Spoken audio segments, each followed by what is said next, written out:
So let's start.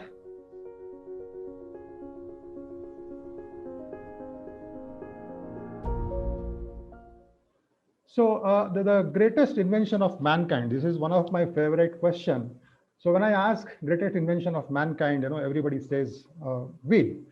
And we all know, I mean, since ages, we have seen this wheel engineering marvel, I would say. And then over a period of time, the wheel application was extensively used in different segment and different applications.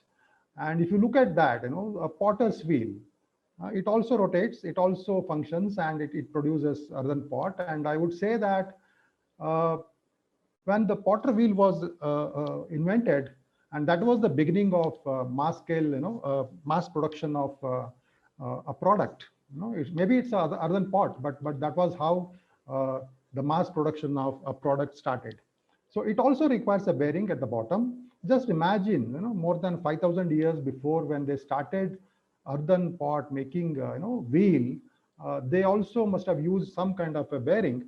May not be a metallic bearing, but some kind of a, bearings made of stone, pebbles, or whatever, So they must have used it. And then we have seen these kind of modern, engineering marvel, giant wheels. It also requires bearing, and water wheels, and you think any you see any rotating machinery or equipment, you need a bearing. And this is one of the toughest application, the fortune wheel. It looks so simple, and it also requires a highly precision bearing.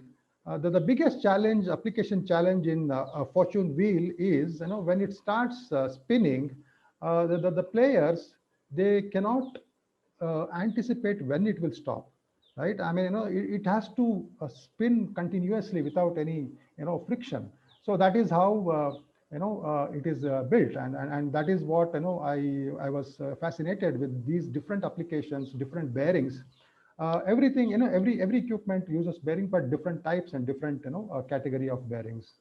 So similarly, how this wheel was, evolution has taken place, we have also seen, along with the wheel evolution, uh, earlier it was a stone age, and then we have seen wooden wheels, and then cast wheels, and then automobile latest wheel.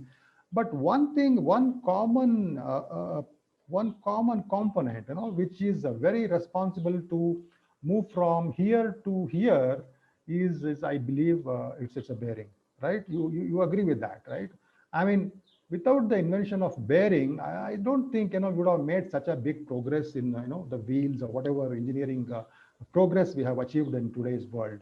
So we have different types of bearings. We are going to discuss the 4 or 5 types of bearings in today's presentation. And what you see here is a ball bearing, a needle roller bearing, a taper roller bearing, a spherical roller bearing, and then a cylindrical roller bearing. Each bearing has its unique feature and benefits, and that is how they have been selected and for a particular application, and then they have been used in different applications. So this is just a representation. Most of the two-wheeler applications, you use a ball bearing, and then household, consumer goods, household appliances, you may be seeing ball bearing as well as needle roller bearings. Automobiles extensively use TRBs, taper roller bearings. And then when you come to industrial applications, what you see is, the extensive use of spherical roller bearings, cylindrical roller bearings. I'm not saying that, these bearings are not used in industrial applications. But again, it all depends on the speed and the load and the operating conditions. So we have a choice to select a bearing depending on the applications.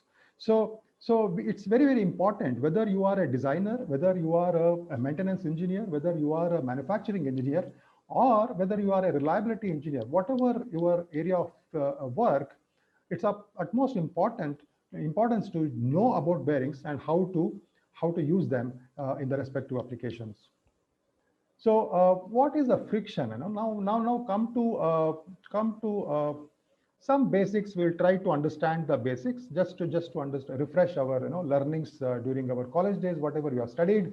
So what is the friction? We all know friction is resistance to motion. Anything you want to, push a load, when you try to push the load on this direction, there will be an equal, opposite force acting between the surfaces, and then that is called a friction. So friction is a force that acts in an opposite direction to a movement. So what I'm telling is, because the friction, I would say that, that is the main point, to develop a bearing, or because we wanted to reduce the friction. And that is how, while reducing the friction, we have worked extensively how we can reduce the friction. And that is how the bearings were evolved over a period of time. And what are the effects of friction? We all know because of friction, there will be heat generation, excessive wear and tear, and torque. So these are all the things, which we don't prefer, we don't want during the running of a machine or a running of any rotary equipment.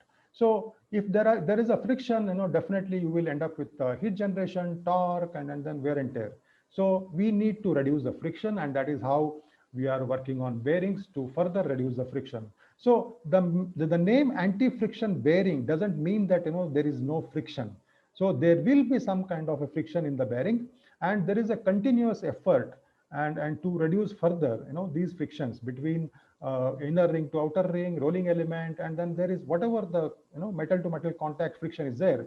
There is an effort to continuously reduce these frictions, and that is how we keep working on different materials, different heat treatment, different machining process, grinding process, super finishing process, and of course the lubricant what we use, whether it is an oil or a grease. There is a big science and engineering behind lubricants, selection of lubricants.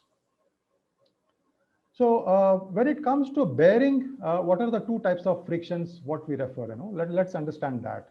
So there is one sliding friction. What I say, this is nothing but when there is a load and you try to push the load, and then there is a friction in opposite direction. And since it is a surface to surface contact, then what we refer it as sliding friction.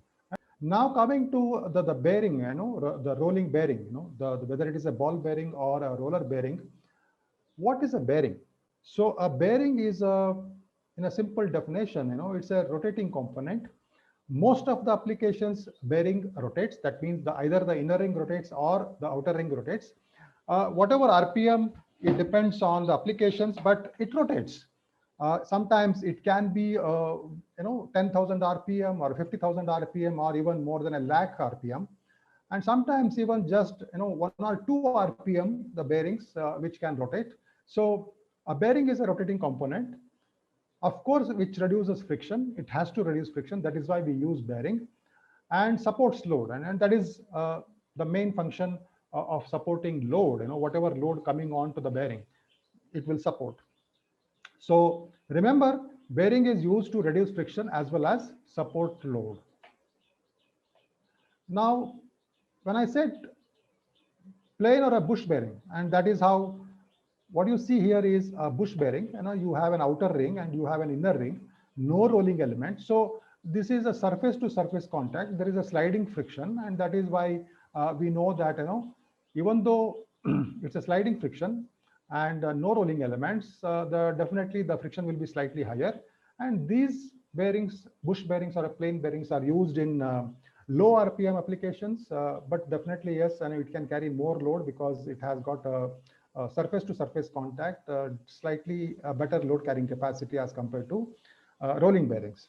And the other category of bearing, what I say is rolling bearings. This is what we refer anti-friction rolling bearings. So rolling means definitely there are rollers inside or a ball inside, and they roll, they roll. And so that is how the rolling friction what we refer. So you have an outer ring, you have an inner ring, you have a ball or a roller, and that is how it is known as with a rolling friction. Coming to bearing, if you cut open a bearing, typically you find 4 basic components: an outer ring which goes into the housing, an inner ring which fits onto the shaft, and the rolling element. Rolling element, it can be a ball or a roller, and one more component, what we call it as cage. What is the cage? Cage is a metallic component, again made of a softer material. And let's see what is a function of a cage. We'll try to understand the function of a cage. So what are the functions of a cage? Cage is one material which holds all the rolling elements and ball together. So retain, separate, and guide the rollers. So in the bearing, The rollers are to be held properly and they have to be separated, and it also guides the roller.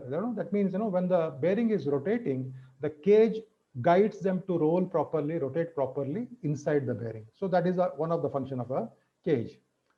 Provide space for lubricant. The cage is designed in such a way that when you apply a grease, the grease has to go inside the bearing. It also provides enough space inside the bearing so that the grease can be applied and the bearing can be lubricated. And the third and the most important function, not to take any load feature, I would say. I mean, it is actually, the cage is not designed to take load. So remember this. So functions of a cage: it retains separate guide the rollers, provides space for the lubricant, and actually it is not supposed to take load. This is very important. It's not actually a function. The function is that it is not designed to take any load. Some abnormal load or some kind of a load coming onto the bearing, coming onto the cage will get deformed or it can get damaged, and there can be a wear and tear. So when the bearing fails, you have to cut open the bearing and see if there is an abnormal damage, or if there is a cage failure or a wear and tear on the cage. You must remember that the bearing is subjected to some kind of an excessive load or an abnormal load or some kind of a misalignment in the bearing. So remember, cage should not take any load coming onto the bearing. The load carrying component in a bearing is inner ring, outer ring, and the rolling element. Cage is not supposed to take any load coming onto the bearing. So this is very important. So there are bearings. You see here two types of bearings. The first one, what you see here is angular contact ball bearing, and the second one is taper roller bearing. Why it is called adjustable bearing? Why it is called adjustable bearings? So what you do here is, these two bearings, they are not manufactured with a set clearance. You are adjusting the clearance on the application. So that is why it is called adjustable bearings. That means you are moving this outer and inner ring with respect to each other on the shaft and the housing. And that is why you are adjusting the clearance as per the requirement, and we call them as adjustable bearing. So only remember, only angular contact ball bearing and taper roller bearings are called adjustable bearing. Why it is called adjustable bearing? You are adjusting the clearance as per your own requirement. They are not made as per ISO 5753 table, right? So these two bearings are called adjustable bearings. Remember this. Then there are some bearings called non-adjustable bearings. Why it is called non-adjustable? Because the clearance is maintained at the manufacturing level. Every manufacturer has to maintain clearance C2, normal, C3, C4, C5 as per the requirement, and the clearance, customer cannot really adjust the clearance at his end. So ball bearing, spherical roller bearing, cylindrical roller bearing, even needle roller bearings, they're all called non-adjustable bearing. That means inner and outer, you can't really play with them. Whatever clearance is maintained at the manufacturing level, you get those clearances. So just remember this, because it's very easy for you to understand the basic concept. When you are handling angular contact ball bearing, remember you have to adjust the bearing. When you are handling taper roller bearing, remember you have to adjust the bearing to get the clearance. When you are handling ball bearing, spherical and cylindrical, you need not do anything. You have to just mount the bearing as per the recommended fits and tolerance on the shaft and housing, and the clearance is whatever is there, it will taken care. So if you are a design engineer and while you select a bearing, what are the basic criteria you need to follow? So very important, we all know, we must know first the shaft size or the bore size of the bearing. That means once you decide what is the power or HP or torque you need to transmit, you know the size of the shaft. So once you know the size of the shaft, you know the size of the bearing, size of the bore, and according to the bore, you can select the bearing, whatever, the boundary dimensions, envelope dimensions you can look for. So second is a load and direction. So load, again, you need to understand whether it is a radial load, axial load, combined load. And also the direction is very important. So the load, you need to understand what kind of load coming onto the application. Is it a bevel gear, helical gear? Helical gears, they can give axial load. Spur gears, only radial load, right? And there are some the components within the assembly which can create some axial load, which can create some radial load. So you need to understand the loads as well as direction, and whether it is a combined load, both radial as well as axials are there. So it's very important to understand the load. Why? Depending on the load, you are going to select the bearing. You are going to select the bearing. If it is only radial load, you can go for ball bearing. If it is only thrust load, you can go for thrust bearing. It is a combined load, then you can go for taper roller bearing. So these are depending on the load and directions, you go for different types of bearing selection. And the third important is, while selecting a bearing, you must know what is the speed. So high speeds, typically the ball bearings are used. Low speeds and normal speeds, again, depending on the load, you can go for spherical roller, cylindrical roller, taper roller. Again, various parameters you need to consider. So speed is very important. High speed spindle bearings, 20,000 RPM, 50,000 RPM. Definitely, it's a ball bearing. Angular contact ball bearing, if it is a axial load, combined load. So these are very basic things you need to understand so that it will help you to select the right kind of a bearing. Then life. So the bearing life, how much bearing life is expected in a given applications? Is it 2 years? Is it 5 years? Is it 10 years? Or some bearings are expected to work 17 years without any break, without any failure. That application is windmill applications. So if you supply any component for a windmill supplier, he will ask for a guarantee, a warranty, that any component he receives, it has to work for 17 years without any failure. So that we have to give in writing that our bearings can perform for 17 years, whether it's a bearing, whether it is a seal, whether it is a grease inside, it can work for 17 years without any failure. So when you are designing an equipment, life very important. So you must know how much life is expected out of a bearing. It is a standard. It can be mentioned in number of years, or it can be mentioned in number of kilometers when it comes to automobile or vehicles, right? So very important to understand that number or a figure. And then misalignment. So whatever you design, there will be some kind of an alignment issue. If misalignment is part of the application, you can't really avoid, you can't really eliminate that misalignment within the application. So what kind of bearings I have to use? So if there is a misalignment in the application, you can go for self-aligning ball bearing, self-aligning spherical roller bearing, self-aligning roller bearing. So again, you need to understand how much misalignment is allowed for a given bearing and how much it is there in the application. So very important, it will help you to select the right kind of bearing if you know the misalignment in the application. Operating conditions, very important. Operating conditions, it is nothing but what is your temperature, operating temperature, what is your speed, contamination level, what are the variation in the torque, variation in the load, all these different operating conditions. So is it a harsh working environment, dusty environment, the high temperature environment, or very cold temperature, right? Or in the winter or in cold countries, the same equipment may not work there, right? So it has to have a special grease, a special seal, or whatever. So very important to understand the operating condition of your equipment while selecting a bearing, so that you can select the right clearance, you can select the right grease, you can select the right oil and right fits and tolerance on the given application. Very important. So you must list down all the possible operating conditions in the given application. And the last but not the least, bearing arrangement. What is bearing arrangement? Bearing arrangement is nothing but any system. You have some input shaft or output shaft and intermediate shaft. So it's if you take an example of a gearbox, you have an input shaft, you have an output shaft, and set of bearings in between.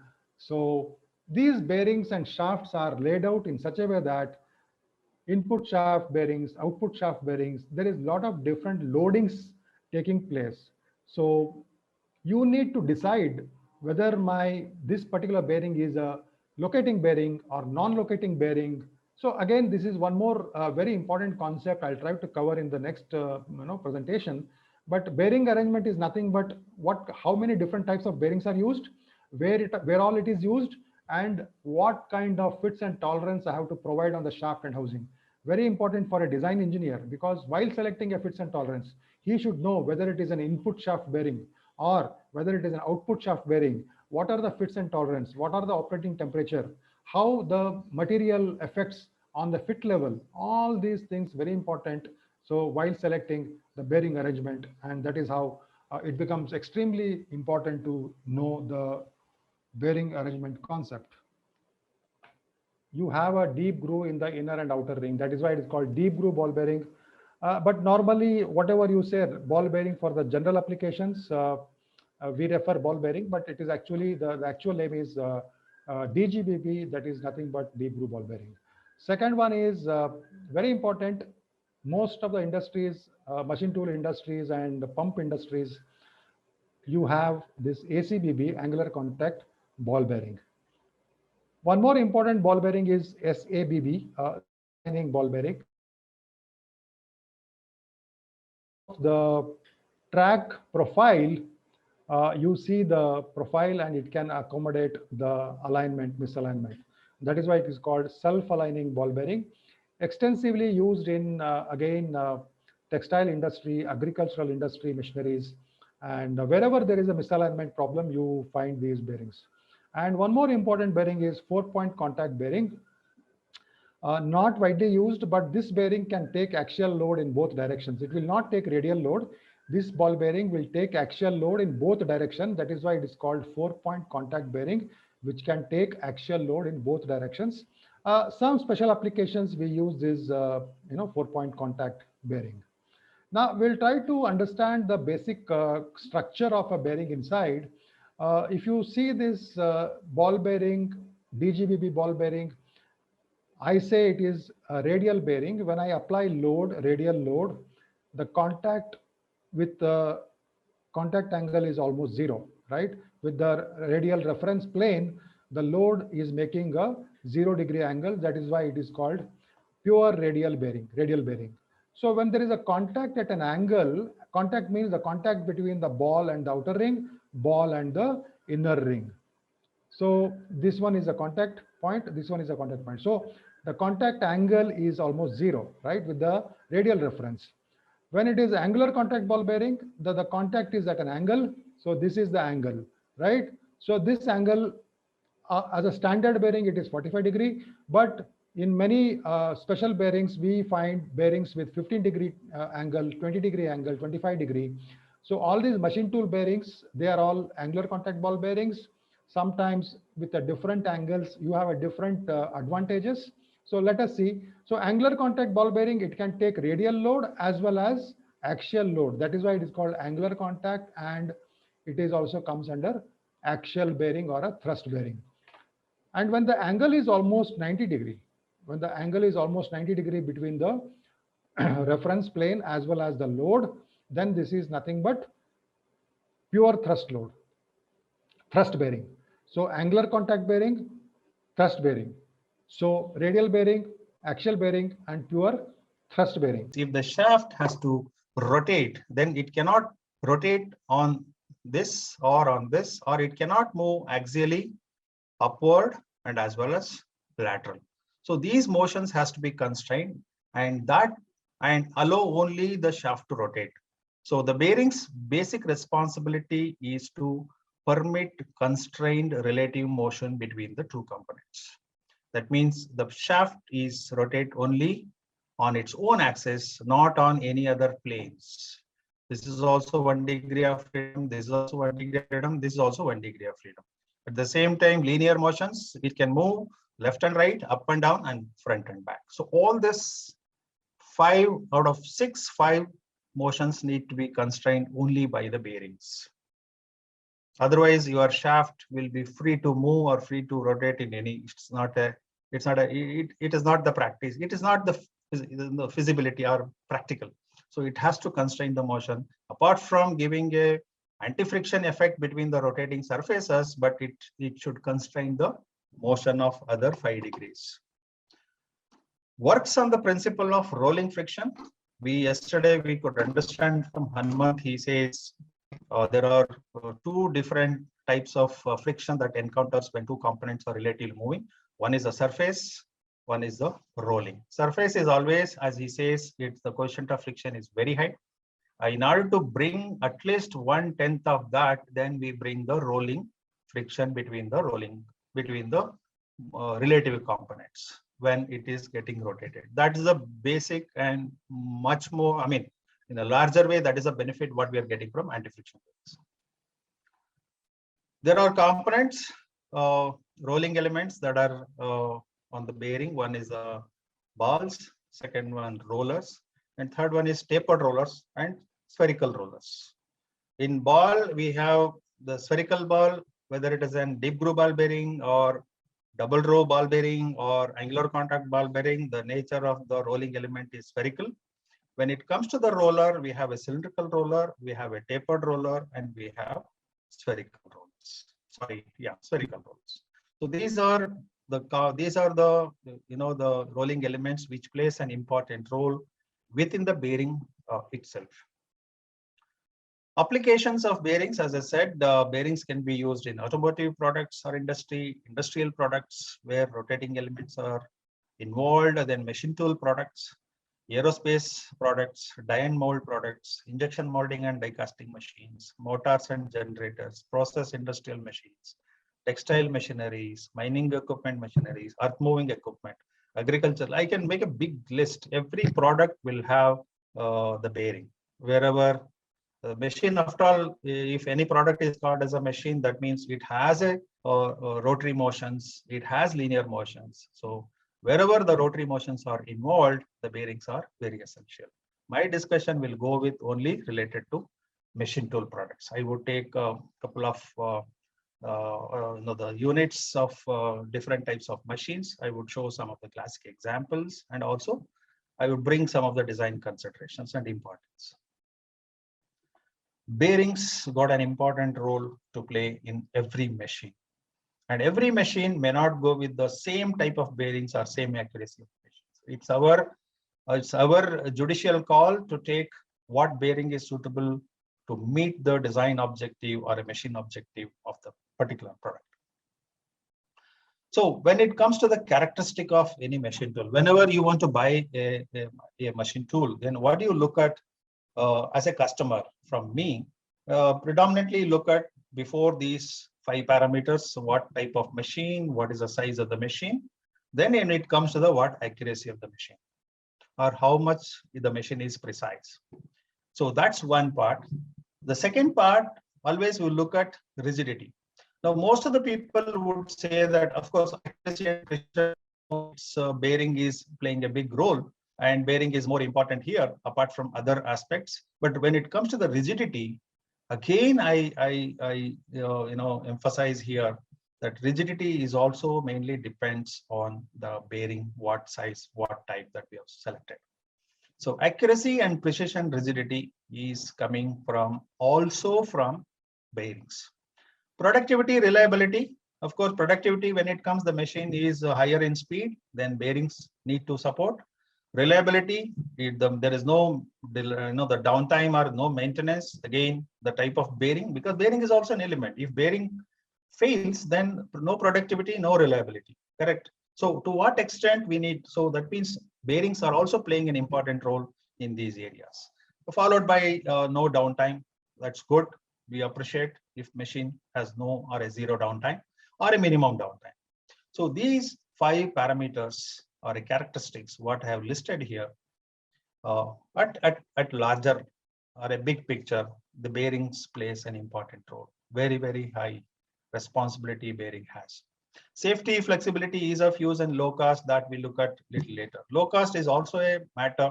All time I cannot go for a superior bearing, very big size bearing, which does not require to address the loads which are coming, does not require to address the speed that is required. And I cannot make my product very expensive. So what is most optimized to meet the main characteristic without adding much of cost is the one which really makes in terms of selectivity.